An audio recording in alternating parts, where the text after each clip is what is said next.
Welcome to a very special Dakar.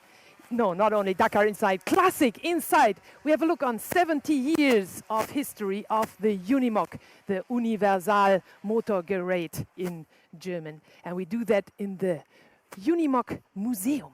Now we're getting into the museum by the back entrance. My name is Lohr, and I lead you not only through the history of the Unimog, but also we are going to have a nice drive together later on. So stay with me. In the museum, of course, you have very different exhibits.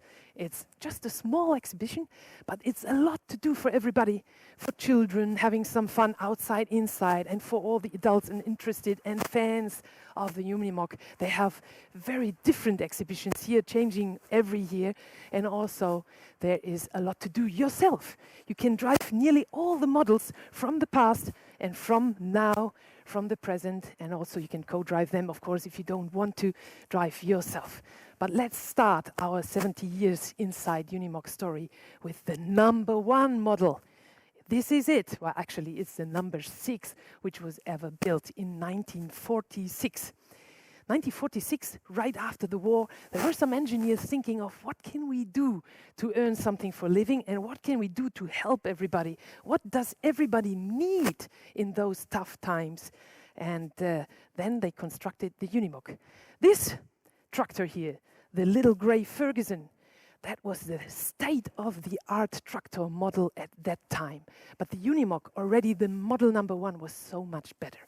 If you just have a little look at it, you can see that you have 2 people driving it instead of 1. You don't have only the 2 wheels, you have which go forward. You have the 4-wheel drive on this truck, already on this little working machine, and that's the point. It's not only off-road terrain, what the car is able to do or the truck is able to do. It's a working machine, meaning you had 4 fixing attachment points in the front, in the rear, between the axles and on the platform, where you could put many devices. That's the original name, Universal Motorgerät. Gerät means devices, implements in English. And nowadays, you have over 3,500 of these devices from 250 different manufacturers, which you can put on your Unimog. This is, of course, one of the first ones used in agriculture. That was one of the first areas where the Unimog was used. Later on, it was very much used in the military for military purpose as well, of course. If you follow me a little bit through the exhibition, you will also see not only different special models, but also this one. This is also a special model because it's a future study. It was made in 2011.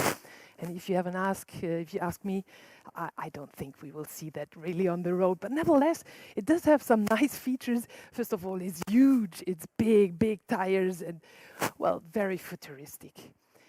Futuristic is a key word, because if you have a look here, this is the cabin of the model from 2000. So a little bit in the past, but still used very much. And the cabin already has a carbon composite structure to put the weight down. And that was very, very futuristic in 2000 to use it on a truck. And of course, it's still used in the future as well and at the present models. Like I said in the beginning, I want to take you on a ride. And that's possible in the Mercedes Unimog Museum as well. So you not only have the exhibition, like I said, you also have the chance to drive yourself. I have the pleasure and honor to be driven by Mr. Heinz Thiemeyer. And that's a big pleasure because he knows everything about Unimog. Because on the outside of the museum, you have this fantastic test track. And Mr. Thiemeyer is really the #1 in his business. He's the #1 instructor for all Unimog events on all terrain. So let's join him and go for a ride, a wild ride.